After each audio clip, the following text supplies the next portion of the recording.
재미와 흥미를 더한 굿 파트너 리뷰 시작하겠습니다. 7화 엔딩에서는 8화에서 엄청난 것들이 휘몰아칠 것을 암시하는 장면들이 많이 있었는데요. 그중 대표적인 것이 아마도 최사라의 임신이 아닌가 싶습니다. 지상은 직장에서 해고된 최사라가 자신에게 집착하는 모습을 보이자 급 피곤해하는 모습을 보였는데요. 급기야 자신에게 있어서는 최사라가 아닌 제이가 우선순위라며 넌 영원히 나에게 있어서 첫 번째가 될 수 없음을 경고했죠. 이에 최사라는 지상에게 있어 자신은 뭐냐며 오열하는 모습을 보였는데요. 아둔한 최사라는 현실을 제대로 자각하지 못한 것이 아닐까 싶습니다. 그는 지상에게 있어 욕망을 배설할 도구에 불과한 것이었죠. 이를 뒷받침해 줄 수 있는 것이 바로 지상의 주제 파악하라는 말이 아닌가 싶습니다. 자신이 정말로 최사라를 사랑했다면 상대 자존심을 완전히 뭉개버리는 그런 심한 말을 하지는 않았겠죠. 그런데 더 웃긴 건 이후 최사라의 행동인데요. 주제 파악하라는 말을 듣고도 임신 테스트기에 두 줄이 나오자 세상 다 얻은 표정으로 기뻐하는 모습을 보였죠. 정말 정상은 아닌 것으로 보입니다. 그런데 타이밍이 참 절묘하기는 한데요. 헤어지자는 말을 하기 무섭게 임신이라니 이것이 어떻게 양육권에 영향을 미치는지는 두고 봐야 할 것 같습니다. 8화 예고편에서는 최사라의 표정과는 상반된 은경의 모습을 볼 수 있었는데요. 은경과 지상이 양육권을 두고 설전을 벌이는 장면이었죠. 지상은 제이는 자신이 혼자 다 키웠다며 은경은 엄마로서의 자격이 없다고 성토하는 장면이었는데요. 이에 지상은 제이는 엄마를 기다리다 잠들었다며 그렇게 13년이 흘러 현재에 이르렀다고 말을 하죠. 차은경이 오열하며 많은 궁금증을 유발시켰는데요. 그가 오열한 이유는 두 가지로 추측해 볼 수 있죠. 첫 번째는 일과 가정의 밸런스를 맞추지 못해 제이한테 다소 소홀했던 부분에 대한 미안함과 죄책감일 수도 있을 것 같습니다. 두 번째는 7화 엔딩 장면에서 보았듯 최사라가 임신한 사실을 알고 충격을 받은 것이죠. 이는 자신뿐 아니라 13살 제이에게 있어서는 동생이 생기게 되는 부분이기에 상당히 중요할 수 있는 부분이죠. 세 번째는 양육권을 가져오는 데 있어 불리해진 상황이 아닐까 하는 생각이 듭니다. 이는 8화에서 좀 더 두고 봐야 할 것 같습니다. 예고편에서 이 장면도 굉장히 주목해야 할 부분이 아닌가 싶은데요. 은경이 우진을 만난 자리에서 그에게 부탁을 하는 장면이 나왔죠. 사실 은경은 누구에게 부탁을 하는 성격이 아니기에 이례적인 장면이라고도 볼 수 있는데요. 특히나 은경은 처음 이혼이 알려졌을 때 우진이 적극적으로 도우려 하자 이를 거부했었죠. 자신이 정말 도움이 필요하면 그때 도움을 요청하겠다고 말이죠. 어쩌면 은경도 우진이 자신을 오래전부터 좋아하고 있다는 것을 알고 있었던 것이 아닐까 싶은데요. 왜냐하면 회사 직원들도 오피스 허즈밴드 루머가 퍼졌을 때 우진이 짝사랑하고 있다는 얘기들을 했었죠. 대표인 오대규 또한 우진이 유부녀인 은경을 좋아하고 결국 이런 지저분한 루머에 휩싸인 것에 대해 굉장히 분노를 했었는데요. 은경이 몰랐다고 한다면 오히려 이상한 일이 아닐까 싶습니다. 단지 은경이 아는 척을 한다면 업무를 하는 데 있어 서로 불편해질 수 있기 때문에 이를 방지하기 위해 모른 척한 것으로 보이죠. 우진 또한 은경을 일적으로 존경하고 사적으로 좋아하는 건 분명한데요. 그를 좋아하는 만큼 은경의 가정을 지켜줘야 한다는 바른 생각이 있었기에 정도를 지킨 것으로 보이죠. 이것이 최사라와 우진의 차이이고 말이죠.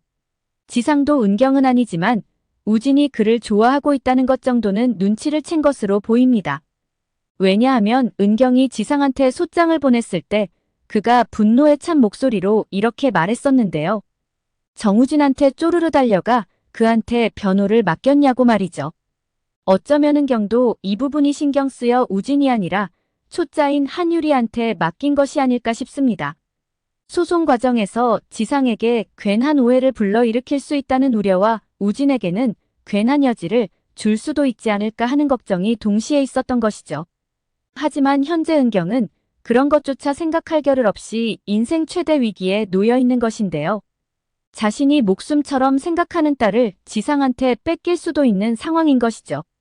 더 기가 막힌 것은 엄마인 자신이 버젓이 있음에도 새엄마인 사라가 키울 수도 있는 최악의 상황을 맞이할 수도 있다는 것입니다.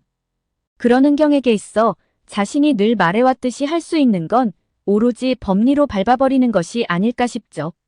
그가 우진한테 부탁한 건 크게 두 가지 라인으로 추측해 볼 수 있지 않을까 싶은데요. 첫 번째는 지상이 양육권을 가져갈 수 없는 환경으로 만들어버리는 것이죠. 은경은 양육권을 가져오기 쉽지 않은 상황을 우진에게 털어놓지 않을까 싶은데요. 그리고 그에게 도움을 요청하지 않을까 싶습니다. 양육권에 있어 중요한 세 가지는 바로 부모의 양육 의지와 경제력 그리고 자녀와의 정서적 관계이죠. 이 중에서 지상의 경제력을 약화시키는 방법을 쓰지 않을까 추측해 보는데요. 그것은 바로 정우진 개인의 명예훼손과 회사 대정의 명예훼손에 대한 소송이 아닐까 싶습니다. 은경이 지상에게 소장을 보낸 후 두 사람은 은경으로부터 합의를 이끌어내기 위해 이러한 방법을 사용했는데요. 바로 언론을 이용해 오피스 허즈밴드라는 루머를 양산시킨 것이죠. 이는 지상이 기자를 직접 만나 이 사실을 흘렸던 것인데요. 이로 인해 온 언론은 오피스 허즈밴드라는 기사로 도배되며 은경과 우진을 곤란하게 만들었습니다. 물론 사내에서는 누가 봐도 그가 우진이라는 것을 특정할 수 있는 상황이었죠. 이로 인해 로펌 입장에서도 두 번에 걸쳐 회사 이미지에 큰 타격을 입은 건 사실인데요. 첫 번째는 최고 주가를 달리는 최고 이혼 전문 변호사가 본인 이혼을 진행하고 있다는 사실이었죠. 두 번째는 지상이 불륜을 저지르기 이전에 은경이 먼저 오피스 허즈밴드를 통해 불륜을 저질렀다는 사실이 언론을 통해 전해진 것입니다. 물론 이는 명백한 허위이고 가짜뉴스인데요. 정우진은 현재 대외적으로 오대규의 조카로 되어 있죠. 그와 동시에 대정의 후계자인 것인데요. 어쩌면 그는 손상된 자신 이미지와 회사 이미지를 회복한다는 명분으로 로펌 차원에서 두 사람을 상대로 명예훼손에 대한 역대 최고 소송을 진행하지 않을까 싶습니다. 이미 회사 차원에서 최사라를 해고시킨 전력이 있기에 불가능한 일은 아닌 것으로 보이죠. 특히 후계자가 오피스 허즈밴드라는 꼬리표를 달고 있는 것 자체가 우진한테도 유리한 것은 아니기에 이 가능성도 있지 않을까 생각해봅니다. 그리고 은경의 말대로 위자료는 청구해봐야 2천 정도로 아주 미비하다고 했었는데요. 지상에게 치명타를 입히기 위해서는 위자료보다는 명예훼손 소송이 더 가능성 있어 보이죠. 이에 대한 증거 확보는 어렵지 않을 것으로 보이는데요. 한유리가 중혼적 사실혼이라는 기사를 같은 기자를 통해 제보한 적이 있었죠. 이미 친분을 쌓아놓은 상태에서 그에게서 지상이 거짓 제보자라는 사실은 어렵지 않게 확보를 할 수 있지 않을까 싶습니다. 어쩌면 한유리도 최사라와 대화한 녹취가 있을 수도 있지 않을까 싶은데요. 오피스 허즈밴드라는 기사가 쏟아질 때 최사라와 만나 이러한 대화를 주고받은 적이 있었죠. 지상은 여러 건의 소송에 시달리며 너덜너덜해질 것 같은데요. 누군가 이런 말을 했었죠. 최종 결과가 무죄라고 하더라도 소송을 진행하는 과정에서 엄청난 변호사비와 소송 비용을 감당하는 건 쉽지 않다고 말이죠. 두 사람은 이혼 소송의 상간녀 위자료 소송 그리고 우진과 대정로펌에 대한 명예훼손 사건까지 결국 비용 부담으로 모든 것을 포기해야 하는 상황에 이르지 않을까 싶습니다. 결국 두 사람의 최대 패착은 우진을 오피스 허즈밴드로 낙인 찍어 자신의 일로 만들어버린 것이 아닐까 싶습니다. 두 번째는 양육권으로 인한 가사조사에 대한 부담으로 새로운 사건 수임을 우진한테 부탁한 것이 아닐까 싶습니다. 현재 은경은 무엇보다 제희와의 애착관계를 형성하는 것이 급선무인데요. 가사조사에 있어 가장 중요한 부분 중 하나가 바로 자녀와의 정서적인 유대관계이죠. 그러기 위해서는 현재 은경이 하고 있는 업무의 양을 줄일 수밖에 없는 상황입니다.